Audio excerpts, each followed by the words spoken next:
Sən insan olaraq özünə qiymət ver. Deyirəm, mənə and içiblər, məni yaradıblar, deyiblər ki, bərək Allah gör nə yarattın. Mələklərə gəlib fəxr edib, görün ki, xəlifəmi yaradıram. Da nə desin? Nə desin? Sənin qiymətin davasını aparır Allah.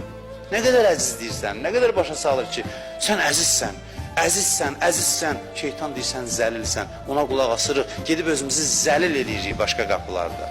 Gedib özümüzü zəlil edirik dəyərsiz şeylərin qarşılığında. Allah da deyir, vay, heyf səndən əziz idin sən. Ne üçün İmam Hüseyin qatillərinə lənət oxuyuruq? Çünki bu gözəllikləri məhv elədilər. İşlərində olan. Şimir də bu gözəlliklə doğulmuşdu. Ömər Səd də bu gözəlliklə doğulmuşdu. İnsan idi. Allah dedi ki, sən insansan, sən gözəl yaranmışsan. Getdi oldu Şimir, getdi oldu Ömər Səd. Ona görə deyir, lənət olsun belə adamlara. İçində olan sıfırdan başlasaydılar, bəlkə də qınamaq olmaz. Çünki neyinəsini içində sıfır deyil insan. İnsan gözəlliklər mədənidir. Onları xarab eləyib.